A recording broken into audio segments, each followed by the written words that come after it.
of Procedure and Conduct of Business in National Assembly 2007 जो rules 30 कहता है जी कि उसका एच है जी shall not chant slogan banners or placard throw and tear table documents and reports ETC. तो काइंडली ऑनरेबल मेंबरान से गुजारिश है कि आप जब तकरीर करें तो आप कोई डिस्प्ले नहीं कर सकते कोई भी। थैंक यू वेरी मच जी। सैयद महमूद शाह साहब जी।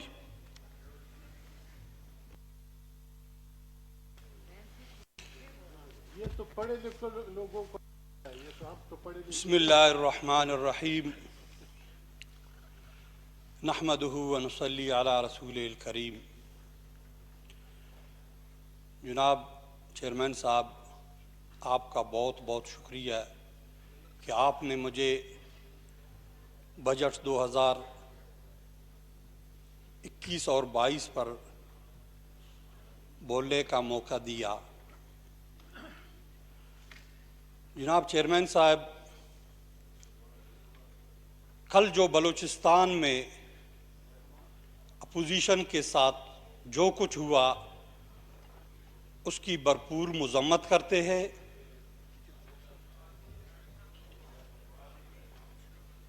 बलूचिस्तान हुकूमत ने जो अपोजिशन के साथ ज़्यादती की वो इंतहाई काबिल मज़म्मत अमल है। जब बच्चों से गलती हो जाए तो वो शिकायत बड़ों के पास ले जाते हैं, लेकिन आपने देखा बड़ों की गलती जो इस ऐवान में कि बजट की कापियों से एक दूसरे को मार रहे थे और यहाँ कहीं अरकान जख्मी भी हो गए। जनाब चेयरमैन साहब, इतनी बड़ी किताबों से यहाँ लोग जख्मी हो गए। जब उसके अंदर जो कुछ लिखे हुए है वो बाहर जाएंगे, आवाम को लगेंगे, फिर आवाम को किस तरह वो जख्मी करेंगे। जनाब चेयरमैन साहब, इस लड़ाई में, किताबों की लड़ाई में हमारे कुछ सिक्योरिटी एहलकार भी जख्मी हो गए। पूरी ऐवान को चाहिए कि उनसे माजरत करे और माफ़ी मांगे। जनाब चेयरमैन साहब, हुकूमती वज़रा तो नहीं है, मेरी तकरीर, मेरे पॉइंट्स कौन नोट करेंगे जी? गैलरी में फाइनेंस के कितने लोग बैठे हैं, फाइनेंस और एफबीआर से? गैलरी तो खाली नजर आ रही है। नहीं, वो उन्होंने हाथ खड़ा किया है, वो नोट्स ले रहे हैं। आपको मालूम करके इनसे जाएं, इनसे पता करें जी। जनाब चेयरमैन साहब, मिनिस्टर तो कोई नहीं है, किसको सुना रहे हैं हम? नहीं, हम इनकी तकरीरों को सुनेंगे, लेकिन वो हमारी तकरीरों की पाबंद नहीं है।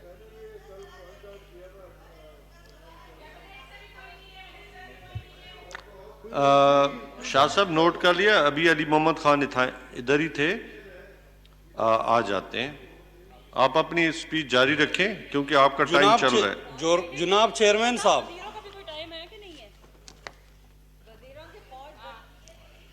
जनाब चेयरमैन साहब,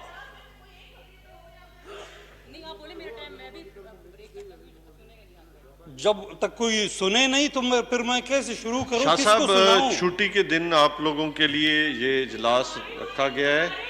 अगर ये बजट इजलास है, अगर आप स्पीच नहीं करना चाहते मुझे बता दें जी। शाह साहब अपनी तकरीर जारी रखें जी।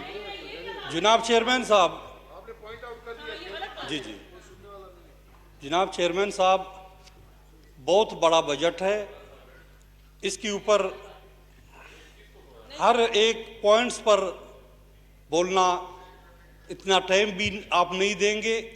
मैं मुख्तसरन जो कुछ समझाऊं इस बजट से, इस किताब से, कि जो टैक्स आवाम पर लगाते हैं, टैक्स लगाने की वजह से रोजगार फराहम होते हैं, रोजगार मिलते हैं आवाम को, गरीबों को। लेकिन इन 3 सालों में 70 लाख लोग बेरोजगार गए। 2018 में जो कीमतें थी, 1-2 की मैं आपको मिसाल देता हूं। चीनी की कीमतें आप देख ले, 52 रुपये थी उसकी कीमत। यानी 70 सालों में कीमत 52 रुपये, और 3 सालों में जितने टैक्सेस उसके ऊपर लगे वो 100 को भी किरास कर गए। और जो आटा की कीमतें थी 35 रुपया किलो, अब वो 80 से 85 रुपये तक पहुंच गए। ये टैक्सेस लगाने की वजह से। और ये पैसे कहां जाते हैं जबकि लोगों को रोजगार नहीं मिलते? जनाब चेयरमैन साहब, एक मिसाल मैं आपको दूं मोबाइल का। मोबाइल पूरी दुनिया में पाकिस्तान इस्तेमाल करने में 8वीं नंबर पर है, लेकिन कोई ऐसा टेक्नोलॉजी हासिल करने में अब तक नाकाम है और कोशिश भी नहीं कर रही कि कोई ऐसी शाह साहब, टेक्नोलॉजी। जी, हाउस की इत्तला के लिए कि जो रिक्वायरमेंट है, जॉइंट सेक्रेटरी मौजूद हैं, जी, डिप्टी सेक्रेटरी मौजूद हैं फाइनेंस से। बहुत शुक्रिया। लेकिन हम 3 सालों से चीखते चिल्लाते हैं, सिर्फ कागजों में नोट करते हैं, लेकिन ग्राउंड पे आज तक कुछ नहीं हुआ है। कहते हैं बलूचिस्तान को तरक्की दे रहे हैं। 3 सालों में मेरे हलके में 3 अजला है, मस्तूम, कल्लात, सूराब, वहां ये एक ईंट भी नहीं लगी। तो ये तरक्की कहां हो रही है? ये नोट कर रहे हैं, रिजल्ट क्या है? ग्राउंड पे कुछ नजर नहीं आ रहा। हुकूमती अराकीन उठते हैं, कहते हैं जी बहुत अच्छा बजट है। जब इस बात को खत्म करते हैं, उसके बाद शुरू होते हैं अपने हलके के मसाइल शुरू करते हैं, गिला करना शुरू करते हैं कि जी बिजली नहीं है, गैस नहीं है, फिलान मसला है। जबकि केपी में 3 सालों 2 टर्म 10 सालों से, यानी 8 सालों से, पिछली हुकूमत 5 साल, अब 3 साल वहां हुकूमत रही है पीटीआई की। तो ये लोग क्यों रोते हैं? और पंजाब में 3 साल से हुकूमत है, तो वहां के अराकीन क्यों रोते हैं? ये रोना मुझे समझ नहीं आता। जनाब चेयरमैन साहब, 2018 में बिजली की कीमतें जो 3 रुपया से शुरू होता था, जब 300 यूनिट से ऊपर हो जाते तो उसकी कीमत 8 रुपया बन जाती। और अब इस 3 सालों में इब्तिदाई कीमत उसकी 8 रुपये है। जब 301 को ये यूनिट पहुंच जाए तो ये फिर 18 रुपये की कीमत बन जाती है। खुदारा रहम करे इस गरीब अवाम पे। पाकिस्तान में बिजली की कोई कमी नहीं, और सिर्फ टैक्सेस है। अब 300 यूनिट के ऊपर 1000 रुपया टैक्स है। और उस बिल के पिछले साइड को आप देख लिए, टैक्स टैक्स टैक्स। एक टैक्स है मस्जिद में भी टीवी का, यानी टीवी टैक्स है 100 रुपये है। अब वो मस्जिद को जो बिल जाता है उसमें भी वो दर्ज है।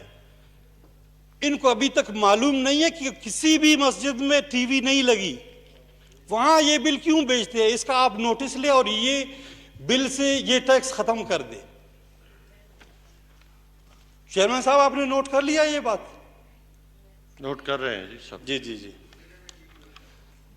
जी, वाइंड अप प्लीज जी। जी, अभी तो मैंने शुरू किया, पहले तो। जनाब चेयरमैन साहब, 2018 तक ये बिलों की जो रिकवरी होती थी 93% थी। और अब ये कम हो गई है। ये रिकवरी 89% तक पहुंची है। इसकी वजह क्या है? ये टैक्सेस की भरमार है। बिजली की कीमतों को कम करे, लोड शेडिंग खत्म करे। देखिए आवाम कैसे रिकवरी करेंगे और बिल देंगे। वाइंड अप प्लीज शाह साहब। जनाब चेयरमैन साहब, आप मुझे 2 मिनट दे दें। शाह साहब आप अपने टाइम जनाब- से अभी भी ज्यादा ले चुके। जी जी, नहीं, 21 मिनट से तो मैंने शुरू किया था। ये अपना टाइम देखते रहे ना जी। जनाब चेयरमैन साहब, बलूचिस्तान को नजरअंदाज किया जा रहा है। पूरे मुल्क को गैस सप्लाई हो रही है, लेकिन हमारे बलूचिस्तान के 95% इलाके में गैस नहीं है, गैस से महरूम है। खासकर मेरे हलके में सर्दी इतनी बढ़ती है कि -15-16 तक पहुंचती है, लेकिन वहां गैस नहीं है। वहां हम जो गैस मांग रहे हैं जिंदगी बचाने के लिए मांग रहे हैं जनाब चेयरमैन साहब। और हमारे रोड का हाल, चमन टू कराची, पहले साल, एक मिनट, सिर्फ एक मिनट, जब मैं पहले साल रोड के मुतालिक बात की कि ये शायरा बना दिया जाए, मुझे ये जवाब दिया गया कि 3 महीने में ये काम शुरू करेंगे। फिर दूसरे बजट में मैंने ये सवाल डाला कि भाई कराची ता चमन ये शायरा शुरू की जाए। फिर मुझे बताया कि शुरू होने वाला है। अब 3 साल गुजर गए, खुदारा ये काम शुरू करे। थैंक यू जी, थैंक यू जी।